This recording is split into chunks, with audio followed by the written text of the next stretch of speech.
Hello sir, मेरा first question होगा महेश पांडे जी से। ये जो जी टीवी का शो है आपका, ये हमने देखा है कि बाकी शोज नॉर्मली सास बहू जैसा आपने बताया होते हैं, बट ये काफ़ी डिफरेंट कंसेप्ट है, यूनिक कंसेप्ट है।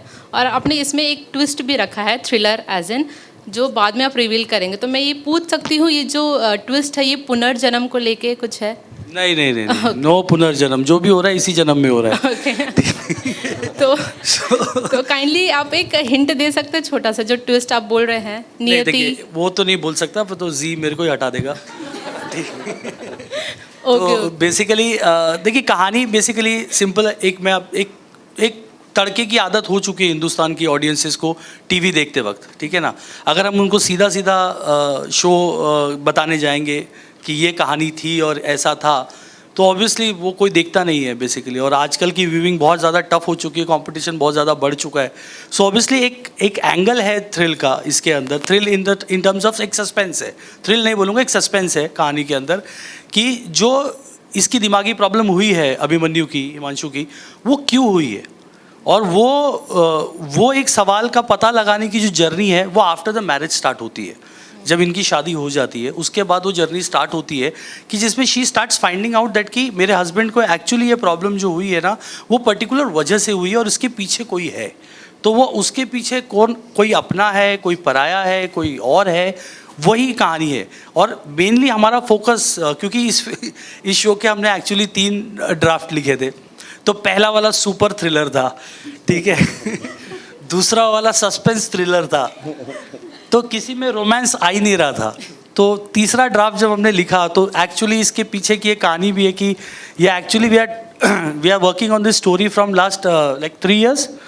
3 years से we are actually in touch with G and G की टीम के साथ हैं। तो 2018 से बेसिकली हम इस शो की कहानी बना रहे हैं। और फाइनली लास्ट लॉकडाउन में जब सब खाली बैठे थे घर पे, तो तो वहाँ से फिर एक युवराज सर जो है उनकी तरफ से एक लाइन आई थी, एक मेल आया था कि हमें इस जोन में शायद इस कहानी को देखना चाहिए।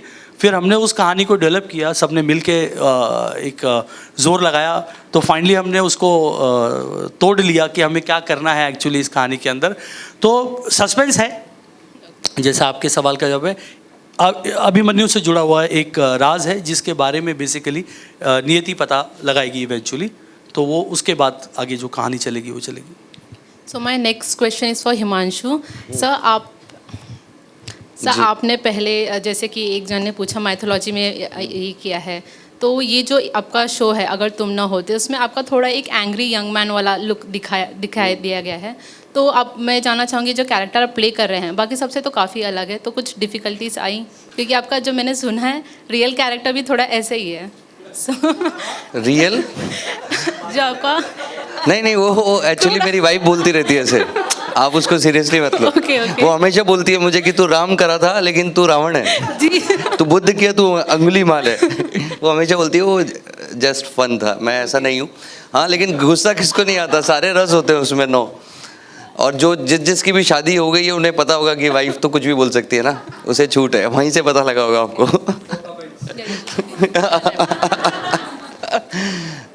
नो ऐसा नहीं है, मैं इतना थोड़ा सुलझा हुआ हूँ अपनी लाइफ में, इतना उलझा हुआ नहीं हूँ जितना अभिमन्यु है। और वो जो थ्रिल पार्ट है वो अभिमन्यु का वही वाला फेज़ है जब उसको कुछ भी एक्सट्रीम इमोशन हर्ट करता है, उसके दिमाग पर इतना ज़्यादा ज़ोर से असर करता है कि वो ब्लैंक हो जाता है और उसे समझ में नहीं आता मैं क्या कर रहा हूँ। और जो कुछ भी करता है जब वो वापस नॉर्मल होता है तो वो सब कुछ भूल चुका होता है।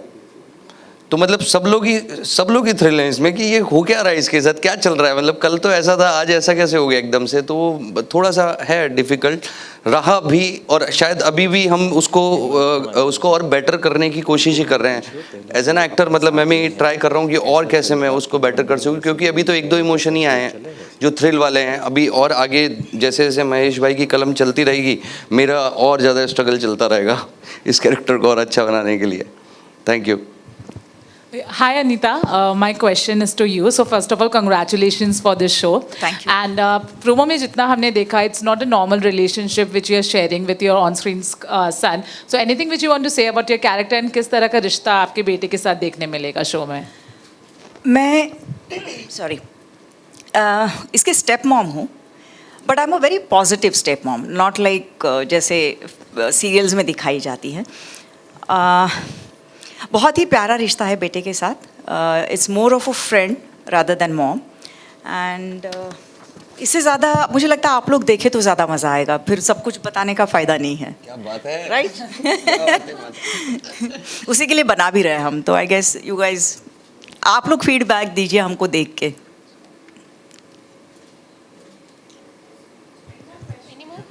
हेलो, यस, मेरा क्वेश्चन हिमांशु सोनी एंड सिमरन कौर से है कि आप दोनों का ये पहला शो साथ में है जी. तो कैसी बॉन्डिंग रही, कैसा एक्सपीरियंस रहा? ये बहुत अच्छी रही मेरी तो, मतलब जब तक मेरे को ऐसा लगता है आपका को एक्टर 100% नहीं देता तो आप भी 100% परफॉर्म नहीं कर पाते हो. और वो कहीं ना कहीं जब भी हम सेट पर होते हैं तो वो भी पहले से इतनी प्रिपेयर होकर आती है किसी भी सीन को करने के लिए कि जब गिव एंड टेक जो होता है एक किसी भी एक्टर के लिए बहुत बड़ी चीज़ होती है. तो वो रिएक्शन चाहे उसका ओएस हो चाहे मेरा हो, तब भी वो अगर उसी फ्लो से देती है, उसी एनर्जी के साथ देती है तो बहुत अच्छा है. तो यार अभी तक तो मतलब amazing experience. Thank you so much. हाँ. No, I also would like to say about this that Himanshu is so sweet and he's so supportive. In fact, and it's a teamwork.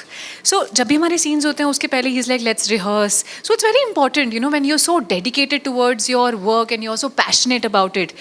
So and he supports so much. So that's a very very sweet factor about him. Thanks to you too. Thank you.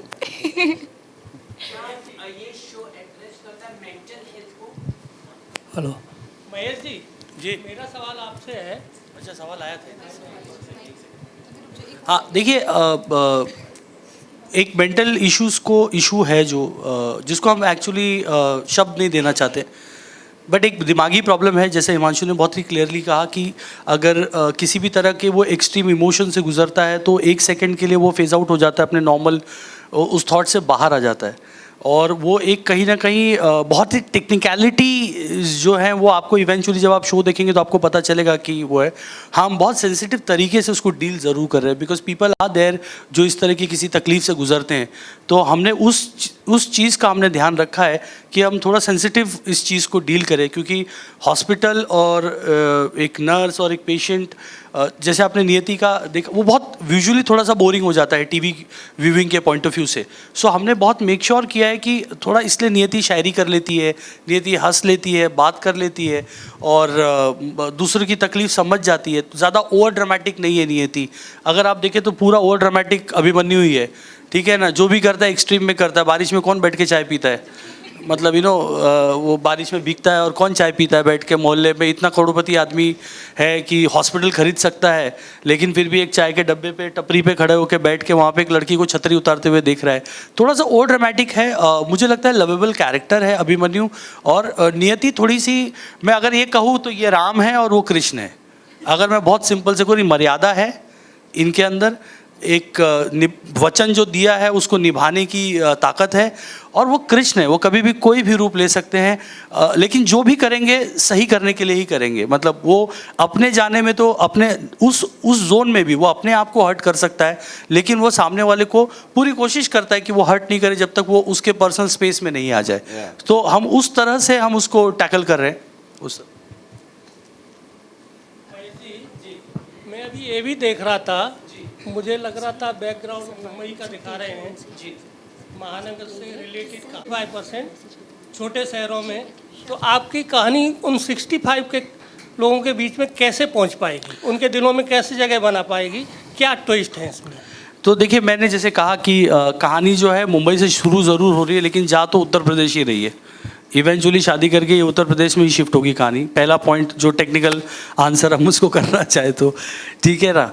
दूसरी चीज़ ये है कि जिस तरह से TV आजकल हो चुका है कि हम बहुत ही रिलेटेबल स्पेस में लिखने की कोशिश करते हैं या शो को बनाने की कोशिश करते हैं ताकि वो थोड़ा पैन इंडिया ऑडियंस को थोड़ा अपील कर सके. तो हम ये सोच के तो नहीं लिखते हैं कि बम्बई वाला देखेगा या दिल्ली वाला देखेगा, भले कलकत्ता वाला ना देखे. ये तो नहीं होता है. सोच तो वही होती है. और आजकल टीवी का सबसे ज़्यादा जो खपत जिसको आप बोलते हैं, जो टीवी सबसे ज़्यादा देखी जा रही है वो Tier 2 Tier 3 में देखी जा रही है. तो ऑब्वियसली वो चैनल की तरफ से भी हमें फीडबैक मिलता रहता है कि हमें इस जोन में जाना चाहिए, बिकॉज उनकी एक रिसर्च टीम होती है जिसकी तरफ से वो सारी चीज़ हमें मिलती रहती है. तो पूरी कोशिश की है कि वो आम जनता, एक जो यूपी, बिहार, गुजरात के अंदर के जो इंटीरियर्स हैं, उनको भी ये शो समझ में आए और उनको भी लगे कि हाँ, ये एक तकलीफ़ है, जो तकलीफ़ शायद किसी भी इंसान के साथ घट सकती है।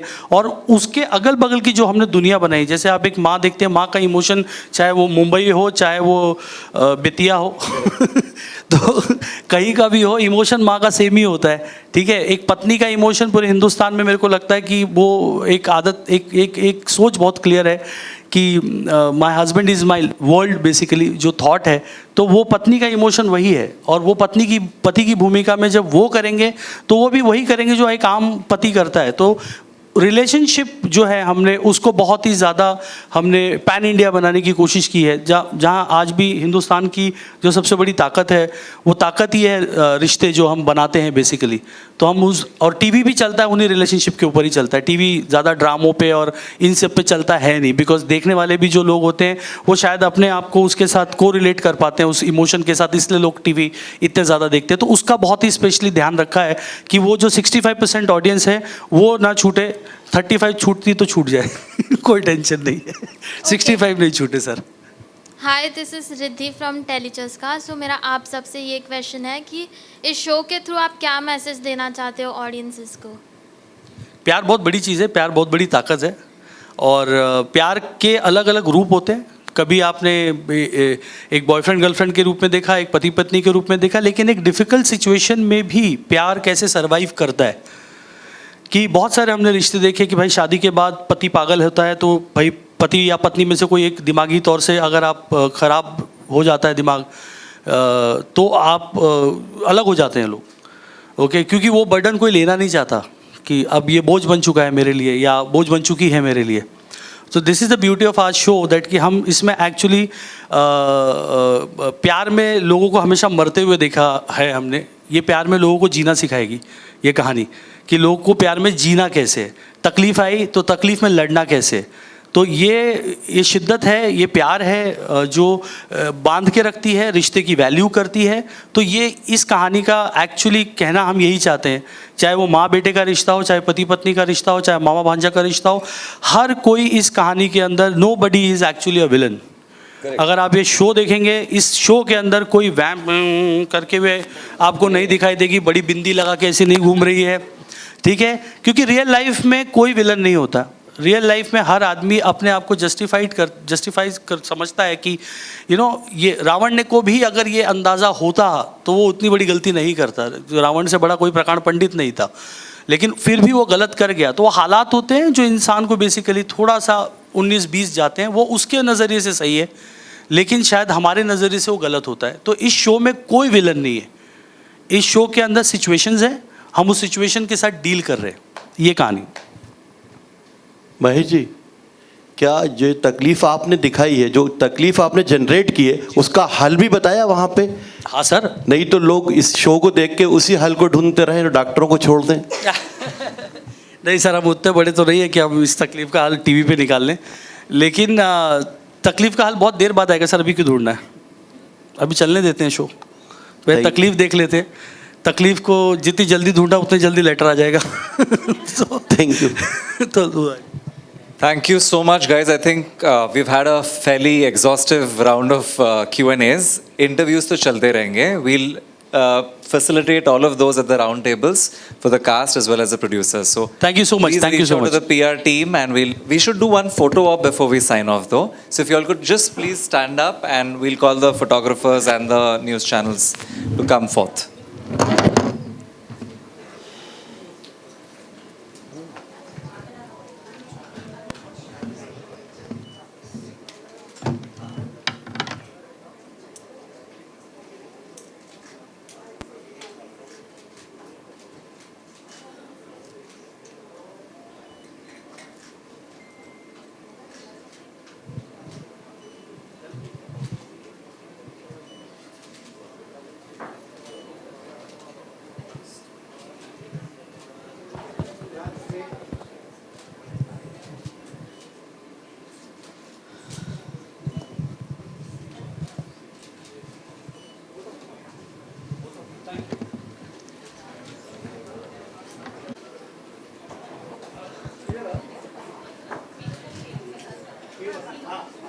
पहले सोलो फिर इसके बाद करें। हाँ भाई हाँ मैं इन तीनों का साथ हाँ तीनों को यहीं पे रखा।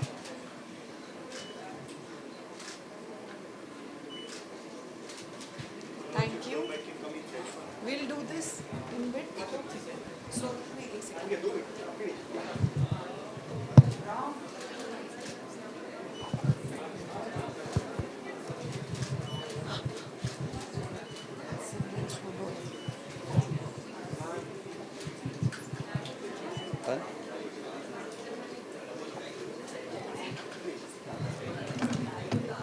To stop there on the stage.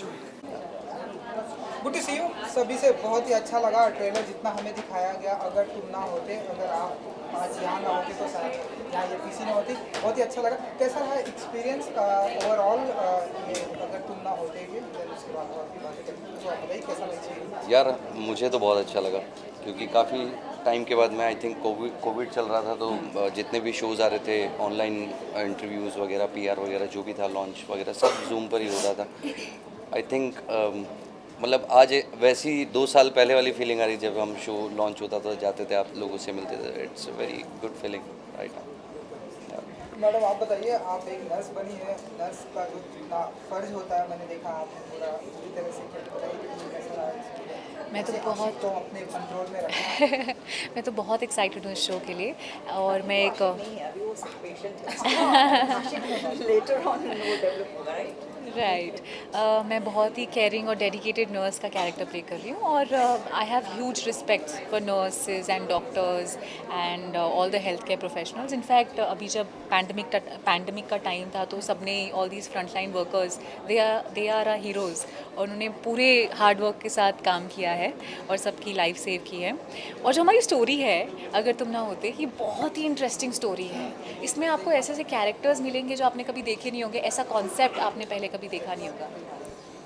Anita जी हाँ जी बताइए। अनिता जी आप पहले तो आप कुछ कह रहे थे, आप वो बोले मैडम का सवाल। हाँ इन्होंने जो कहा ना कि जैसे रिश्ते इस सीरियल में आपको देखने को मिलेंगे वो आज तक आपने किसी सीरियल में नहीं देखे होंगे और बस वही उसी को। हाँ जी मुझे आपसे एक क्वेश्चन पूछना है। Please. आपका जो ये कैरेक्टर है स्टेप मॉम आपने कहा but in a positive way, तो Yeah. आप अपने कैरेक्टर में जो प्ले कर रही हैं इनके मम्मी का रोल तो काफ़ी सेंसिटिव है, काफ़ी टची है इनको लेके, तो क्या आप पहले मैं- से जानती हैं इनके या मेरा और मेरी माँ का रिश्ता इन्होंने कहने को बोल दिया कि ये स्टेप मॉम है बट शायद रियल मॉम से भी ज़्यादा है। मतलब मैं इनसे बहुत प्यार करता हूँ, बहुत मतलब बहुत के आगे कोई सीमा नहीं है और ये भी मुझसे उतना ही प्यार करती हैं। इसलिए उन्होंने बोला कि ये कोई वैम्प या फिर कोई नेगेटिव एंगल नहीं है, शी इज़ सो पॉजिटिव। बाकी मम्मी जी ने एक शब्द में क्लियर कर दिया था कि माँ बेटे का रिश्ता मतलब एज ए फ्रेंड, और फ्रेंड माँ बेटे या मैं अपने फादर से फ्रेंडली तभी हूँगा जब हम बहुत प्यार करते होंगे। हर चीज़ बात कर सकता हूँ मैं, कुछ भी कर सकता हूँ, इसलिए अपनी प्रॉब्लम भी उन्हें सारी पता है। आपको क्या लगता है हमारे?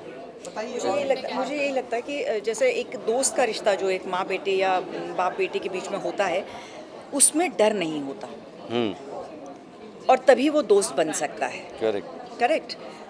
हम जो कहते हैं, जो मेरा पर्सनल व्यू है, even I have a son but he is very very friendly to me. मतलब मुझे कई बार उसको धमकी देनी पड़ती है कि अगर माँ बन गई तो फिर भारी पड़ेगा, तू दोस्त ही रहे। That's my actual story. तो मुझे लगता है कि वो डर ना हो माँ बाप के बीच में, बच्चों के बीच में, वो फ्रेंडली रिश्ता हो ताकि वो आपके मतलब उनके दिल की बात आपको बिल्कुल खुले तरीके से बता पाए, जैसे वो आप आपस में दोस्तों को बताते हैं। तो मेरा और अभिमन्यु का यही रिश्ता है। यही रिश्ता है। And that's the beauty of this. आज की जनरेशन में होना Correct. वरना छुपाने लगे। तो सिमरन नेक्स्ट क्वेश्चन आपसे है, आपका जो कैरेक्टर पहले था नोबिता, ओह माय गॉड वो तो बहुत ही फेमस है, बट उसके बाद आपको मिला सीरियस देन ये आपका फर्स्ट है जिसमें आप मेन कर रही हैं, तो क्या कहना है? मैंने इससे पहले भी 2 शोज़ किए हैं जिसमें मैंने मेन लीड ही किया है, एंड अघोरी और अभी अगर तुम ना होते। But in this you are like एकदम सुपर कंसंट्रेटेड है इसमें, तो क्या कहना आपके कैरेक्टर के बारे में? मैं ये कहना चाहती हूँ कि नियति एक बहुत ही डेडिकेटेड और हार्ड वर्किंग नर्स है और वो कभी ना हार नहीं मानती। मतलब जैसे अभिमन्यु उसका पेशेंट है, सारे डॉक्टर्स ने हार मान ली, कोई उसका इलाज नहीं कर रहा, लेकिन नियति एक ऐसी नर्स है जो कहती है कि नहीं, चाहे कुछ हो जाए मैं इस पेशेंट को ठीक करूँगी और मैं इनके साथ रहूँगी, मैं इनका साथ नहीं छोड़ूंगी जब तक कि ठीक नहीं हो जाते। तो वो एक डेडिकेशन होना अपने करियर को लेकर, अपने प्रोफेशन को लेकर, वो एक बहुत बड़ी बात है। एंड प्लस वो शायरी भी करती है। अगर जैसे अभिमन्यु कभी सैड हो जाता है तो उसको चीयर अप करने के लिए नियति फिर शायरियाँ बोलती है, विच इज़ लाइक, और मैं भी अपनी रियल लाइफ में शायरीज करती हूँ, तो मुझे मतलब I connect with my character so much. और कुछ? यस, 10:30 बजे ZTV पर, और देखना है ज़रूर, आप सबको देखना है, और आप सबको मैं वेट feedback करूँगा। देना है, सबसे ज़्यादा ज़रूरी वो है, आप लोगों का फीडबैक जी। मैटर करेगा। तो आप तीनों का कोई दिवाली प्लान्स अगर अपने फैंस को आप लोगों के साथ मनाना चाहूँगा अगर शूट नहीं हुआ तो उस दिन, क्योंकि आप लोग आओगे ना सेट पे, तो ज़रूर बनाएंगे। Happy Diwali. Wish you very very very happy Diwali. और हमारे जनता के लिए भी हैप्पी दिवाली। और आप सबको भी हैप्पी दिवाली। मतलब ये दिवाली आप सबके घर को वापस से रोशन कर दे, जगमगा दे, और जितना भी हमने 2 साल में झेला है वो सब खत्म हो जाए और एक नई लाइफ हम फिर से स्टार्ट करें, बस यही दुआ करूँगा। 9 नवंबर 10:30 बजे ZTV पर अगर तुम ना होते। होना ज़रूर है ना। You guys go, we'll start this.